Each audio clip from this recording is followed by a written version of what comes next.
शिवाय नमस्तुभ्यं। नमस्कार दोस्तों, आप समस्त श्रोतागण का आपके YouTube चैनल जीवन अमृत पर हार्दिक अभिनंदन है। आज रसपान करेंगे। आज की वीडियो में आप रसपान करेंगे शिव महापुराण कथा का अध्याय 13। ब्रह्मा जी बोले, हे मुनि श्रेष्ठ नारद, शैलराज हिमालय और मैना से विदा लेकर सप्त ऋषि भगवान शिव के निवास स्थल कैलाश पर्वत पर पहुंचे। वहां पहुंचकर उन्होंने दोनों हाथ जोड़कर शिव जी को प्रणाम किया और उनकी भक्ति भाव से स्तुति की। तत्पश्चात उन्होंने कहना आरंभ किया कि हे देवादिदेव महादेव, हमने गिरिराज हिमालय और मैना को समझा दिया है। वे इस संबंध को स्वीकार कर चुके हैं। उन्होंने पार्वती का कन्यादान करने का शुभ निर्णय लिया है। हे प्रभु, अब आप अपने पार्षदों तथा देवताओं के साथ बारात लेकर हिमालय पर जाइए और देवी पार्वती का पाणी ग्रहण करके उस संस्कार को पूरा कीजिए। भगवान, आप वेदोक्त रीति से पार्वती को अपनी पत्नी बना लीजिए। सप्त ऋषियों का यह वचन सुनकर त्रिलोकीनाथ भगवान शिव बहुत प्रसन्न हुए और बोले, हे ऋषिगण, मैं विवाह के रीति रिवाजों के संबंध में कुछ नहीं जानता हूँ। आप लोगों ने पूर्व में विवाह की जो रीति देखी हो अथवा इस विषय में आप जो कुछ भी जानते हो, कृपया कर मुझे बताएं। भगवान शिव के इस शुभ वचन को सुनकर सप्त ऋषि बोले, भगवान, आप सर्वप्रथम श्री हरि विष्णु एवं सृष्टिकर्ता ब्रह्मा जी को उनके पुत्रों एवं पार्षदों सहित यहाँ बुला लीजिए। सभी ऋषि मुनियों, यक्ष, गंधर्वों, किन्नरों, सद्गुणों एवं देवराज इंद्र सहित सभी देवताओं और अप्सराओं को अपने विवाह में आमंत्रित करें। वे सब मिलकर इस विवाह का सफल आयोजन करेंगे। ऐसा कहकर सप्त ऋषि भगवान शिव से आज्ञा लेकर उनकी भक्ति भाव से स्तुति करने लगे।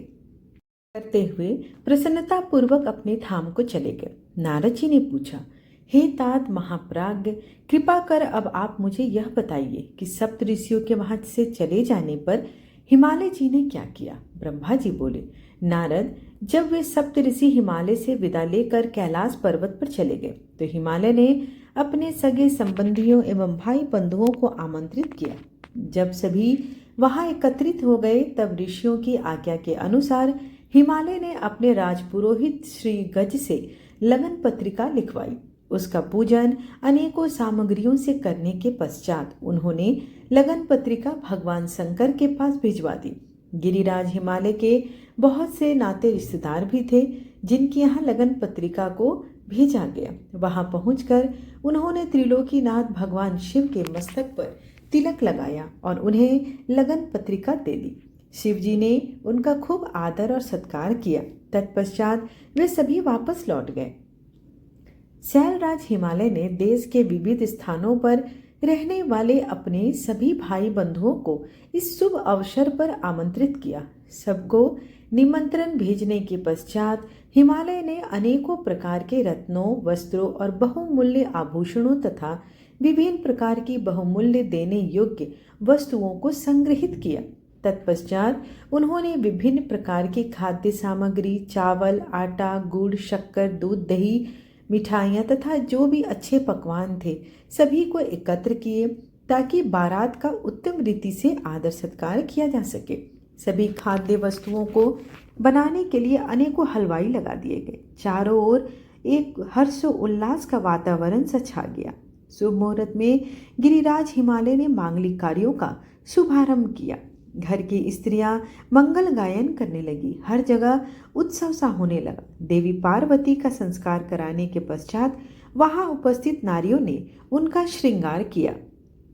विभिन्न प्रकार के सुंदर वस्त्रों एवं आभूषणों से विभूषित पार्वती देवी साक्षात जगदम्बा सी दिख रही थी। उस समय अनेक मंगल उत्सव और अनुष्ठान होने लगे। अनेकों प्रकार के साज श्रृंगार से सुशोभित होकर स्त्रियां इकट्ठी हो गई।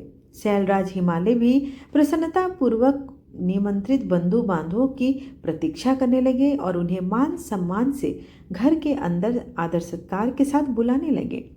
हर तरह की रीति रिवाज आरंभ हो गए। गिरिराज हिमालय द्वारा निमंत्रित सभी बंधु बांधव उनके निवास पर पधारने लगे। गिरिराज सुमेरु अपने साथ विभिन्न प्रकार की मणियां और महारत्नों को उपहार के रूप में लेकर आए।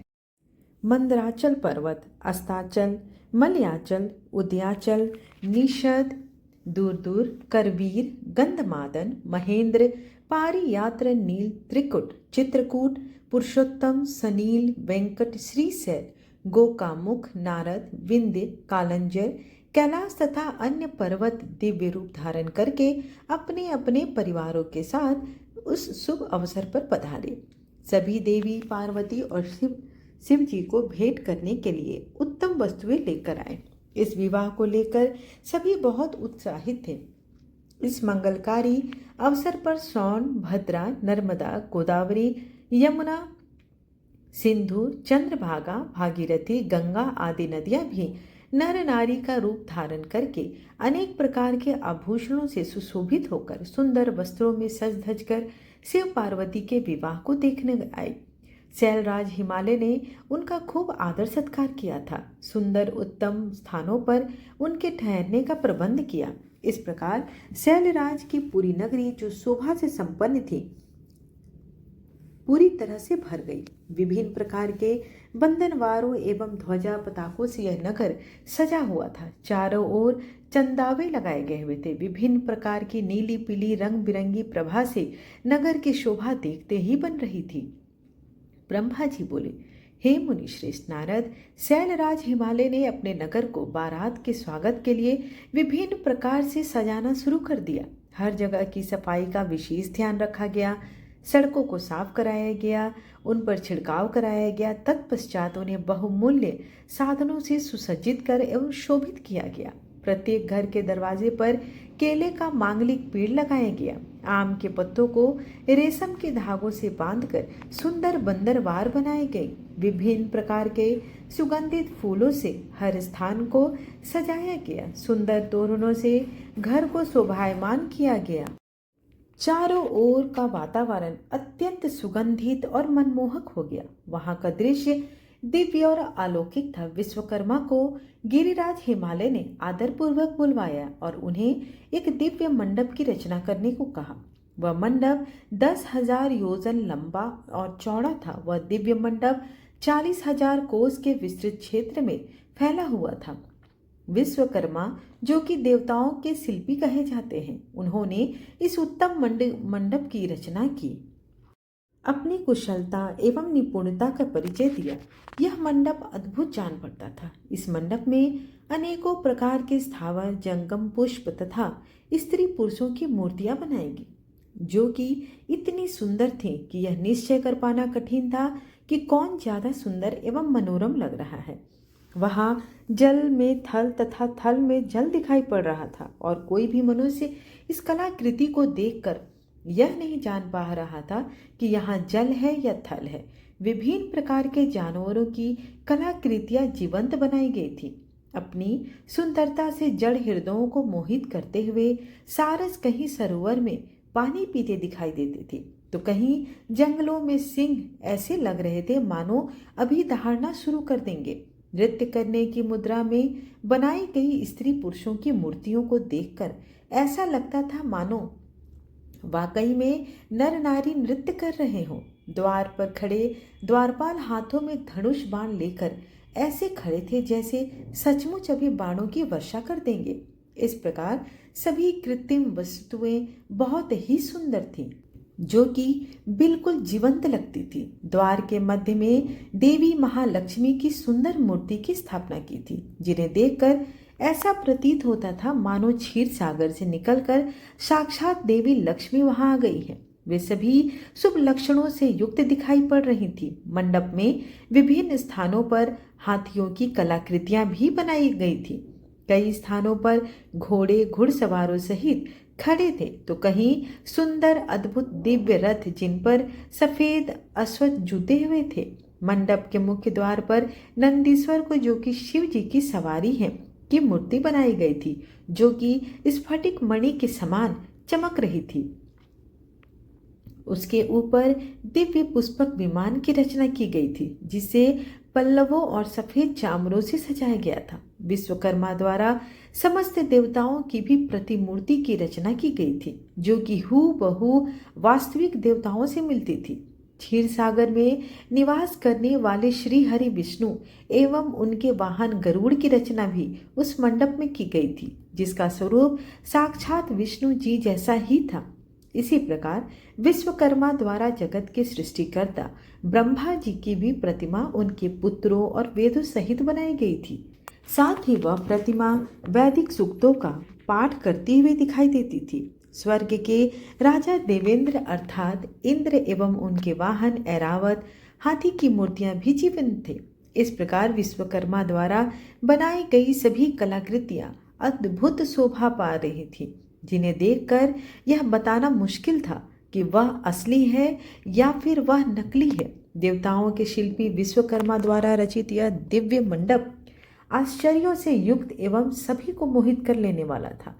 तत्पश्चात शैलराज हिमालय की आज्ञा के अनुसार विश्वकर्मा ने देवताओं के रहने के लिए कृत्रिम लोकों का निर्माण किया, जो कि अद्भुत थे। साथ ही उनके बैठने के लिए दिव्य सिंहासनों की भी रचना की गई। ब्रह्मा जी के कहने के लिए विश्वकर्मा ने सत्यलोक की रचना की, जो दीप्ति से प्रकाशित हो रहा था। तत्पश्चात श्री हरि विष्णु के लिए वैकुंठ का निर्माण किया गया। देवराज इंद्र के लिए समस्त ऐश्वर्यों से संपन्न दिव्य स्वर्ग लोक की रचना की गई।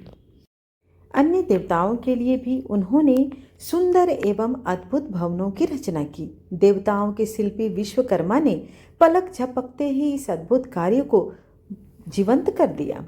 सभी देवताओं के रहने हेतु उनके लिए दिव्य लोकों को जैसे कृत्रिम लोकों का निर्माण करने के पश्चात विश्वकर्मा ने भक्त वत्सल भगवान शिव के ठहरने हेतु एक सुंदर मनोरम एवं अद्भुत घर का निर्माण किया।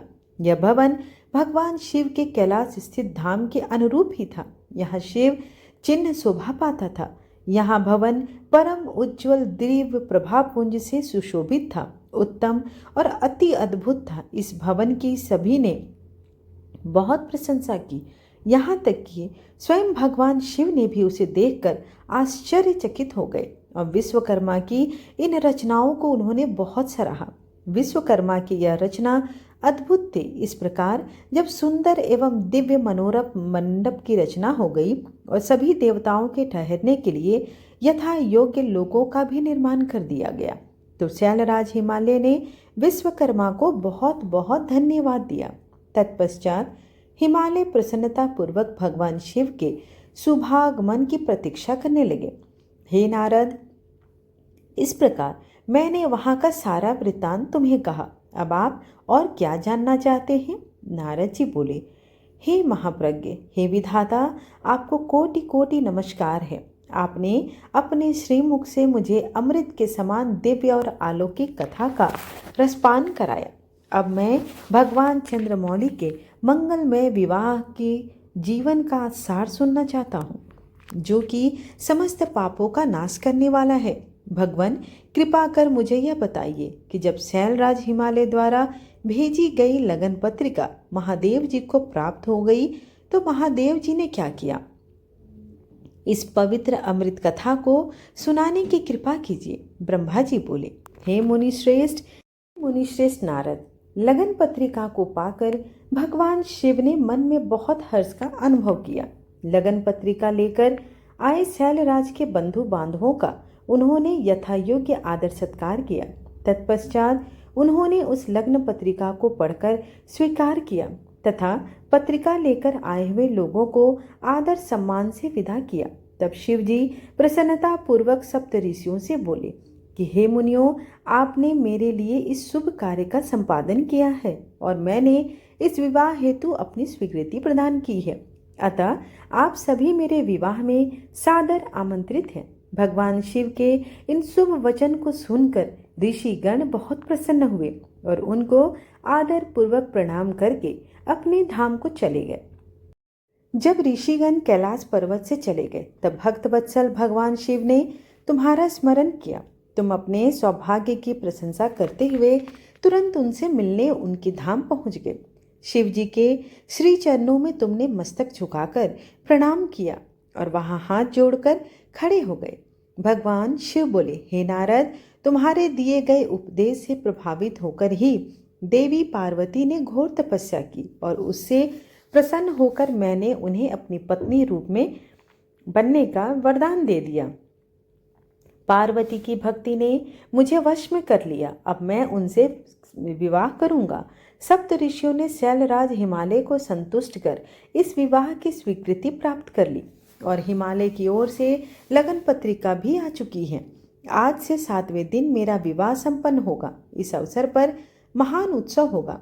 अतः तुम श्री हरि, ब्रह्मा, सभी देवताओं, मुनियों और सिद्धों को मेरी ओर से निमंत्रण भेजो और उनसे कहो कि वे लोग उत्साह और प्रसन्नता पूर्वक सज धज कर अपने परिवार के साथ सादर आमंत्रित हैं और मेरे विवाह में पधारे।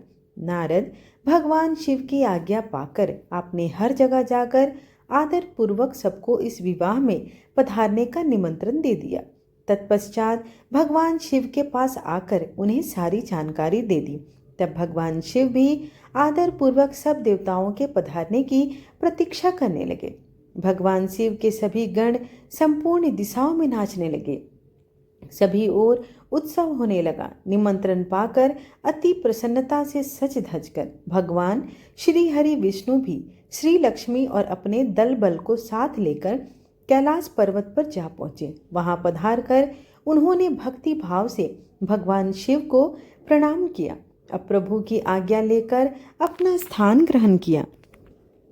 तत्पश्चात मैं भी अपनी स्वपत्नी एवं पुत्र सहित भगवान शिव के विवाह में सम्मिलित होने के लिए पहुंचा। भगवान शिव को प्रणाम करके मैंने भी वहां आसन ग्रहण कर लिया।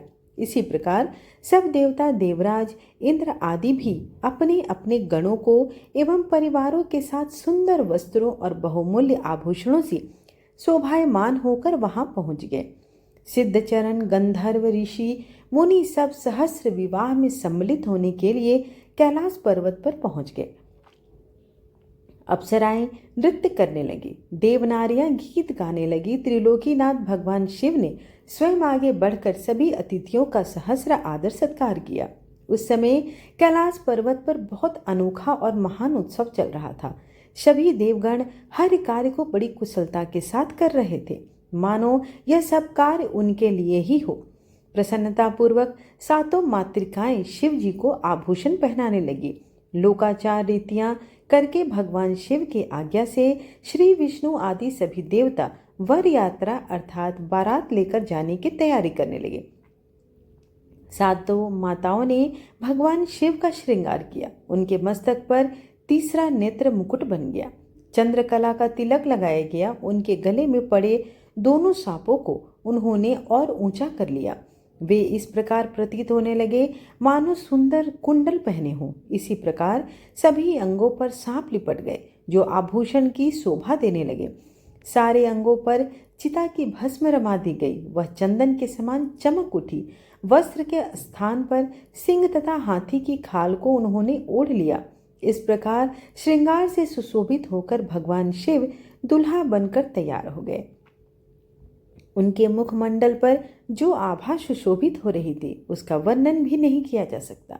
वे साक्षात ईश्वर हैं। तत्पश्चात समस्त देवता, यज्ञ, दानव, नाग, पक्षी, अप्सरा और महर्षिगण मिलकर भगवान शिव के पास गए और प्रसन्नता पूर्वक बोले, हे महादेव, हे महेश्वर जी, अब आप देवी पार्वती के विवाह के लिए हम लोगों के साथ चलिए और हम पर कृपा कीजिए। तत्पश्चात क्षीर सागर के स्वामी श्री हरि विष्णु भगवान शिव को आदर पूर्वक नमस्कार कर बोले, हे देवादिदेव महादेव, आप सदैव ही अपने भक्तों के कार्यों को सिद्ध करते हैं। हे प्रभु, आप गिरजानंदिनी देवी पार्वती के साथ वेदोक्त रीति से विवाह करिए। आपके द्वारा उपयोग में लाई जाने वाली विवाह रीति ही जगत में विवाह रीति के रूप में विख्यात होगी। भगवान, आप कुल धर्म के अनुसार मंडप की स्थापना करके इस लोक में अपने यश का विस्तार कीजिए। भगवान विष्णु के ऐसा कहने पर महादेव जी ने विधि पूर्वक सब कार्य करने के लिए ब्रह्मा जी से कहा। तब मैंने मुनि श्रेष्ठ मुनियों कश्यप, अत्रि, वशिष्ठ, गौतम, भृगुरी, कन्नब, बृहस्पति, शक्ति, जमदग्नि, पराशर, मार्कंडे, अगस्त्य, चैवन, गर्ग, शीलापाक, अरुणपाक, अमृतश्रम, शिलाद, दधीची, अपमन्यु, भरद्वाज, अकृतवर्ण, पिपलाद, कुशी, कौत्स तथा शिष्यों सहित व्यास आदि उपस्थित ऋषियों को बुलाकर भगवान शिव की प्रेरणा से विधिपूर्वक अभ्योदिक कर्म कराए। सबने मिलकर भगवान शंकर की रक्षा विधान करके ऋग्वेद यजुर्वेद द्वारा स्वस्ति वाचन किया। फिर सभी ऋषियों ने सहर्ष मंगल कार्य संपन्न कराए। तत्पश्चात ग्रहों एवं विघ्नों की शांति हेतु पूजन कराया गया। इन सब वैदिक और अलौकिक कर्मों को विधि पूर्वक संपन्न हुआ देखकर भगवान शिव अति प्रसन्न हुए। तब भगवान शिव हर्षपूर्वक देवताओं और ब्राह्मणों को साथ लेकर अपने निवास कैलाश पर्वत से बाहर आए। उस समय शिव जी ने सब देवताओं और ब्राह्मणों को आदर पूर्वक हाथ जोड़कर नमस्कार किया। चारों ओर गाजे बाजे बजने लगे। सभी मंत्र मुग्ध होकर नृत्य करने लगा। वहां बड़ा ही उत्सव होने लगा। ब्रह्मा जी बोले, हे मुनि श्रेष्ठ, नारद भगवान शिव ने कुछ गणों को वहीं रुकने का आदेश देते हुए नंदीश्वर सहित सभी गणों को हिमालयपुरी चलने की आज्ञा दी। उसी समय गणों के स्वामी शंखकर्ण करोड़ों गण साथ लेकर चल दिए। फिर भगवान शिव की आज्ञा पाकर गणेश्वर, शंखकर्ण, केकराक्ष, विकृत, विशाख, पारिजात, विकृतानन, दंदुबी, कपाल, संदारक, सनादक, पीपल, विष्टंबक, कुंडक, कंदुक, आवेशन, कुंड पर्वतक, चंद्रतापन, काल, कालक, महाकाल, अग्निक, अग्निमुख, आदित्य मूर्धा, घनावा, सनाह, कुमुद, अमोघ, कोकिल, सुमंत्र, काकपोदर, चैत्र, स्वयं प्रभु, लकुलीश, लोकांतक, भृंगिरिटी, दैन्यांतक, दीप्तमाता, देव प्रिय, अश्नि, भाणुक, प्रमथ तथा वीरभद्र अपने असंख्य गणों को साथ लेकर चल पड़े। नंदीश्वर एवं गणराज भी अपने अपने गणों को लेकर क्षेत्रपाल और भैरव के साथ उत्साहपूर्वक चल दिए। उन सभी गणों के सिर पर जटा, मस्तक पर चंद्रमा और गले में नील चिन्ह था। शिव जी ने रुद्राक्ष के आभूषण धारण किए हुए थे। शरीर पर भस्म शोभायमान थी। सभी गणों ने हार, कुंडल, केयूर तथा मुकुट पहने रखा था। इस प्रकार त्रिलोकीनाथ महादेव अपने लाखों करोड़ों शिव गणों तथा मुझे श्री हरि और अन्य सभी देवताओं को साथ लेकर बड़े ही धूमधाम से हिमालय नगरी की ओर चल दिए। शिव जी के आभूषणों के रूप में अनेक सर्प उनकी शोभा बढ़ा रहे थे। वे अपने नंदी बैल पर सवार होकर पार्वती जी को ब्याहने के लिए चल दिए। इस समय चंडी देवी महादेव जी की बहन बनकर खूब नृत्य करती हुई उस बारात के साथ हो चली। चंडी देवी ने सांपों को आभूषणों की तरह पहना हुआ था और वे प्रेत पर बैठी हुई थी तथा उनके मस्तक पर भी सोने से भरा कलश था, जो कि अति दिव्य प्रभा से पुंज प्रकाशित हो रहा था। उनकी इस मुद्रा को देखकर शत्रु डर के मारे कांप रहे थे। करोड़ों भूत प्रेत उस बारात की शोभा बढ़ा रहे थे। चारों दिशाओं में डमरुओं, भेरियों और शंखों के स्वर गूंज रहे थे। उनकी ध्वनि मंगलकारी थी, जो विघ्नों को दूर करने वाली थी। श्री हरि विष्णु सभी देवताओं और शिवगणों के बीच अपने वाहन गरुड़ पर बैठकर चल दिए। उनके सिर के ऊपर सोने का छत्र तथा चमड़ ढुलाए जा रहे थे। मैं भी वेदों, शास्त्रों, पुराणों, आगमों, सनकादि महासिद्धों, प्रजापतियों, पुत्रों तथा अन्य परिजनों के साथ शोभायमान होकर चल रहा था। स्वर्ग के राजा इंद्र भी ऐरावत हाथी पर आभूषणों से सज धज कर बारात की शोभा में चार चांद लगा रहे थे। भक्तवत्सल भगवान शिव की बारात में अनेक ऋषि मुनि और साधु संत भी अपने दिव्य तेज से प्रकाशित होकर चल रहे थे। देवादिदेव महादेव जी का शुभ विवाह देखने के लिए सागनी, डाकनी, बैताल, ब्रह्म, राक्षस, भूत, प्रेत, पिशाच, प्रमथ आदि गण, तुम्बरू, नारद, हा हु आदि श्रेष्ठ गंधर्व तथा किन्नर भी प्रसन्न मन से नाचते गाते उनके साथ हो लिए। इस विवाह में शामिल होने में स्त्रियां भी पीछे न थी। सभी जगत माताएं, देव कन्याएं, गायत्री, सावित्री, लक्ष्मी और देवी देवांगनाएं और देव पत्नियां तथा देव माताएं भी खुशी खुशी होकर शंकर जी के विवाह में सम्मिलित होने के लिए बारात के लिए निकल गए।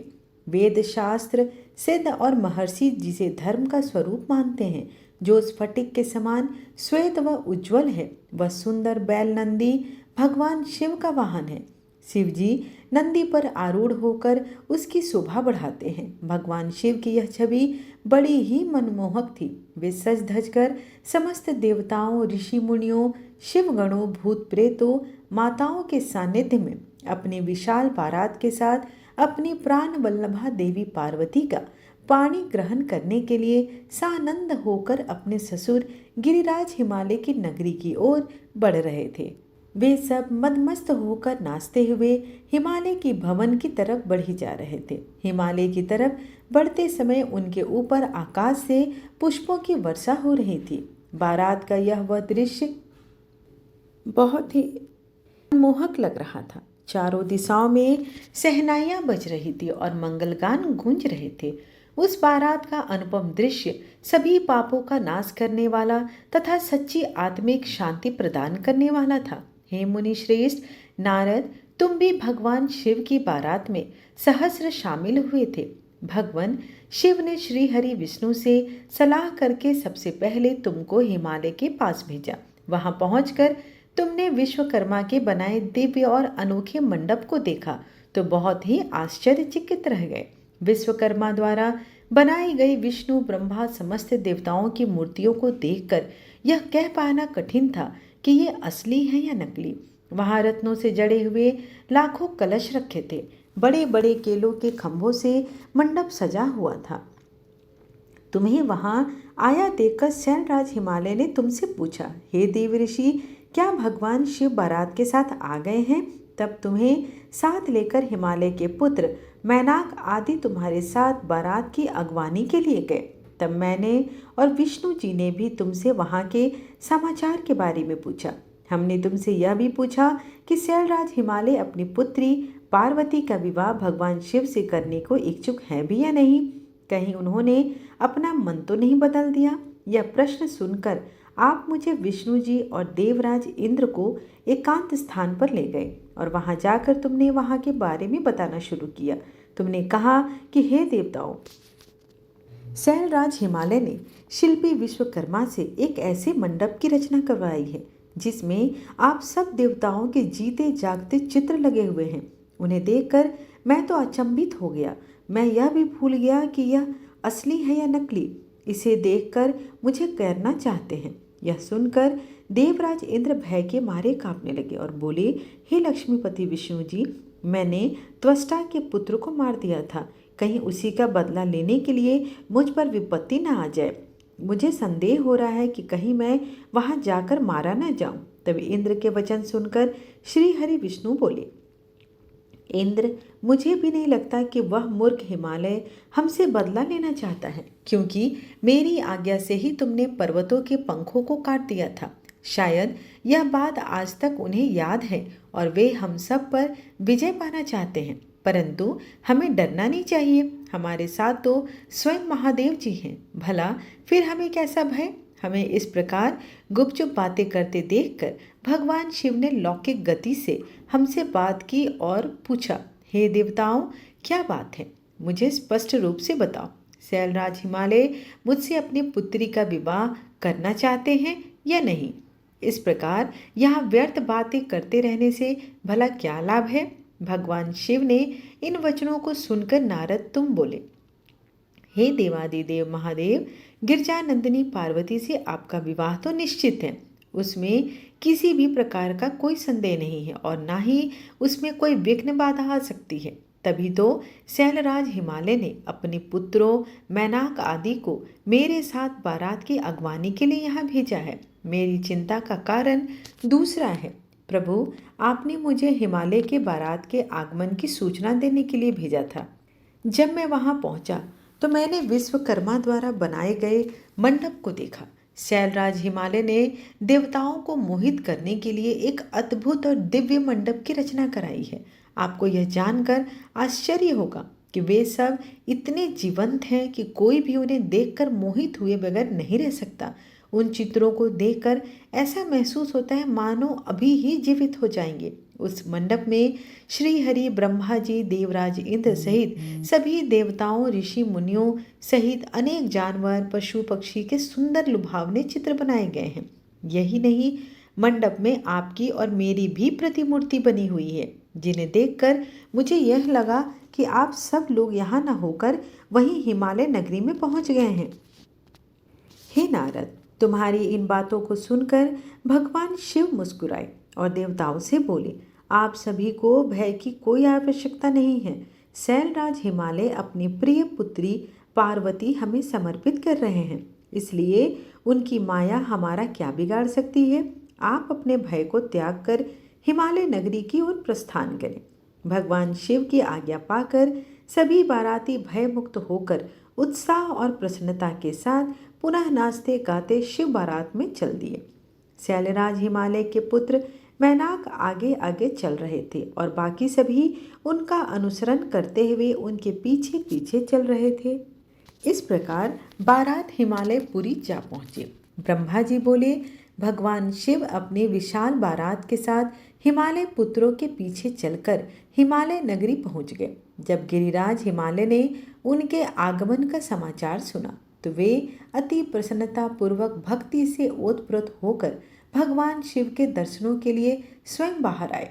हिमालय का हृदय प्रेम की अधिकता के कारण द्रवित हो उठा था और वे अपने भाग्य को सराहे जा रहे थे। हिमालय अपने साथी पर्वतों को साथ लेकर बारात की अगवानी के लिए पहुंचे। भगवान शंकर की बारात देखकर शैलराज हिमालय आश्चर्यचकित रह गए। तत्पश्चात देवता और पर्वत प्रसन्नता पूर्वक इस प्रकार एक दूसरे के गले लगने लगे मानो पूर्व और पश्चिम के समुद्रों का मिलन हो रहा हो। सभी अपने को धन्य मान रहे थे। इसके बाद शैलराज महादेव जी के पास पहुंचे और दोनों हाथ जोड़कर उनको प्रणाम करते हुए स्तुति करने लगे। सभी पर्वतों और ब्राह्मणों ने भी शिव जी की वंदना की। शिव जी अपने वाहन बैल पर बैठे थे। भगवान शिव आभूषणों से विभूषित थे तथा दिव्य प्रकाश से आलोकित थे। उनके लावण्य से सारी दिशाएं प्रकाशित हो रही थी। भगवान शिव के मस्तक पर रत्नों से जड़ा हुआ सुशोभित मुकुट पा रहा था। उनके गले और अन्य अंगों पर लिपटे हुए सर्प उनके स्वरूप की सुंदरता को और बढ़ा रहे थे। उनकी अंग कांति दिव्य और अलौकिक हो चुकी थी। अनेक शिवगण हाथ में चंवर लेकर उनकी सेवा कर रहे थे। उनके बाएं भाग में भगवान श्री हरि और दाएं भाग में स्वयं मैं था। समस्त देवता भगवान शिव की स्तुति कर रहे थे। नारद, जैसा तुम जानते हो कि भगवान शिव परम ब्रह्म परमात्मा हैं, वे ही सबके ईश्वर हैं। वे इस जगत का कल्याण करते हैं और अपने भक्तों की सभी इच्छाओं को पूर्ण करते हैं और उन्हें मनोवांछित फल प्रदान करते हैं। वे सदा ही अपने भक्तों के अधीन रहते हैं। वे सच्चिदानंद स्वरूप हैं और सर्वेश्वर भी। उनके बाएं भाग में श्री हरि विष्णु गरुड़ पर बैठे थे और दाएं भाग में ब्रह्मा स्थित थे। हम तीनों के स्वरूप का एक साथ दर्शन कर गिरिराज आनंद मग्न हो गए। तत्पश्चात शैलराज ने शिवजी के पीछे तथा उनके आसपास खड़े सभी देवताओं के सामने अपना मस्तक झुकाया और सभी को बारंबार प्रणाम किया। फिर भगवान शिव की आज्ञा लेकर शैलराज हिमालय अपने निवास की ओर चल दिए और वहां जाकर उन्होंने सभी देवताओं, ऋषि मुनियों एवं अन्य बारातियों के ठहरने की उत्तम व्यवस्था की। हिमालय ने प्रसन्नता पूर्वक अपने पुत्रों को बुलाकर कहा कि तुम सभी भगवान शिव के पास जाकर उनसे प्रार्थना करो कि वे स्वयं अति शीघ्र यहाँ पधारे। मैं उन्हें अपने भाई बंधुओं से मिलवाना चाहता हूँ। तुम वहाँ जाकर कहो कि मैं उनकी यहाँ प्रतीक्षा कर रहा हूँ। अपने पिता गिरिराज हिमालय की आज्ञा पाकर उनके पुत्र उस ओर चल दिए जहाँ बारात के ठहरने की व्यवस्था की गई थी। वहाँ वे भगवान शिव के पास पहुँचे। प्रणाम करके उन्होंने अपने पिता द्वारा कही हुई सभी बातों से शिवजी को अवगत कराया। तब भगवान शंकर ने कहा कि तुम जाकर अपने पिता से कहो कि हम शीघ्र ही वहां पहुंच रहे हैं। शिवजी से आज्ञा लेकर हिमालय के पुत्र वापस चले गए। तत्पश्चात देवताओं ने तैयार होकर गिरिराज हिमालय के घर की ओर प्रस्थान किया। महादेव जी के साथ भगवान विष्णु में शीघ्रतापूर्वक चलने लगे। तभी देवी पार्वती माता देवी मैना के मन में त्रिलोकीनाथ भगवान शिव को देखने की इच्छा जगी। इसलिए देवी मैना ने तुमको संदेशा भेजकर अपने पास बुलवा लिया। भगवान शिव से प्रेरित होकर देवी मैना की हार्दिक इच्छा को पूरा करने के लिए आप वहां गए।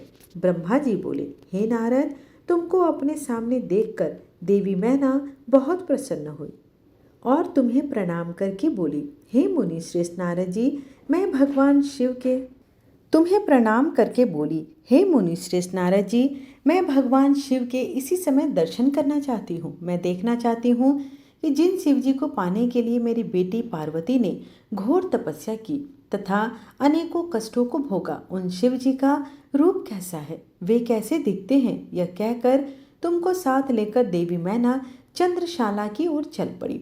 इधर भगवान शिव भी मैना के इस अभिमान को समझ गए और मुझसे वह विष्णु जी से बोले कि तुम सब देवताओं को अपने साथ लेकर गिरिराज हिमालय के घर पहुंचो। मैं भी अपने गणों के साथ पीछे पीछे आ रहा हूँ। भगवान विष्णु ने इसे भगवान शिव की आज्ञा माना और सब देवताओं को बुलाकर उनकी आज्ञा का पालन करते हुए शैलराज के घर की ओर प्रस्थान किया। देवी मैना तुम्हारे साथ अपने भवन के सबसे ऊंचे स्थान पर जाकर खड़ी हो गई। तब देवताओं की सजी सजाई सेना को देखकर मैना बहुत प्रसन्न हुई। बारात में सबसे आगे सुंदर वस्त्रों एवं आभूषणों में सजे हुए गंधर्व गण अपने वाहनों पर सवार होकर बाजे बजाते नृत्य करते हुए आ रहे थे।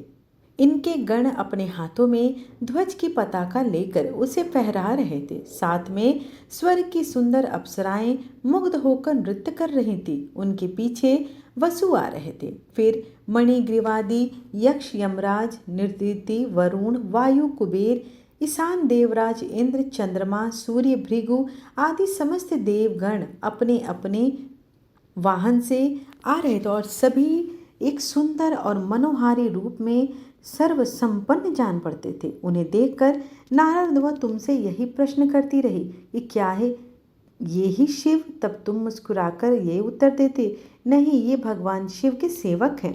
देवी मैना यह सुनकर हर्ष के मारे विभोर हो गई कि जब उनके सेवक इतने सुंदर और वैभवशाली हैं तो वे स्वयं कितने रूपवान और ऐश्वर्य संपन्न होंगे। उधर दूसरी ओर भगवान शिव जो कि सर्वेश्वर है, उनसे भला जगत की कोई बात कैसे छिपी सकती है। वे देवी मैना के हृदय की बात तुरंत समझ गए और मन ही मन उन्होंने उनके मन में अत्यंत अहंकार का नाश करने का निश्चय कर लिया।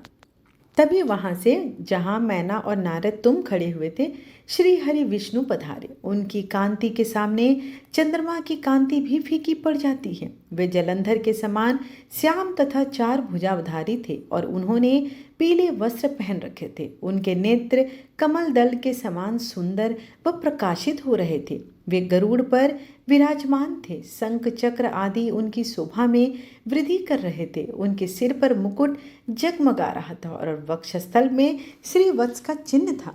उनका सौंदर्य अप्रतिम था तथा देखने वाले को मंत्र मुग्ध करने वाला था। उन्हें देखकर देवी मैना के हर्ष की कोई सीमा न रही और वे उनसे बोली कि जरूर यही मेरी पार्वती के पति भगवान शिव होंगे। नारद जी देवी मैना के वचनों को सुनकर मुस्कुराए। उनसे बोले कि देवी, ये आपकी पुत्री पार्वती के होने वाले पति भगवान शिव नहीं बल्कि क्षीर सागर के स्वामी और जगत के पालक श्री हरि विष्णु हैं। ये भगवान शिव के प्रिय हैं और उनके कार्यों के अधिकारी भी हैं। हे देवी, गिरजा के पति भगवान शिव तो संपूर्ण ब्रह्मांड के अधिकारी हैं। वे सर्वेश्वर हैं और वही परम ब्रह्म हैं। हे विष्णु जी से भी बढ़कर हैं। तुम्हारी ये बातें सुनकर मैना शिव जी के बारे में बहुत कुछ सोचने लगी कि मेरी बेटी बहुत भाग्यशाली है और सौभाग्यवती है, जिसे इतने धन वैभव और सर्वशक्ति संपन्न वर मिला है। यह सोचकर उनका हृदय हर्ष से प्रफुल्लित हो रहा था। वे शिव जी को दामाद के रूप में पाकर अपने कुल का भाग्य उदय समझ रही थी। वे कह रही थी कि पार्वती को जन्म देकर मैं तो धन्य हो गई। मेरे पति गिरिराज हिमालय भी धन्य हो गए। मैंने उन अनेक तपस्वी देवताओं के दर्शन किए। इन सभी के द्वारा पूज्य और इन सबके अधिपति मेरी पुत्री पार्वती के पति हैं, फिर तो मेरा भाग्य सर्वथा सराहने योग्य है। इस प्रकार मैना अभिमान में आकर यह सब कह रही थी। उसी समय उसका अभिमान दूर करने के लिए अपने अद्भुत रूप वाले गणों को आगे करके शिव जी भी आगे बढ़ने लगे। भगवान शिव के सभी गण मैना के अहंकार और अभिमान का नाश करने वाले थे।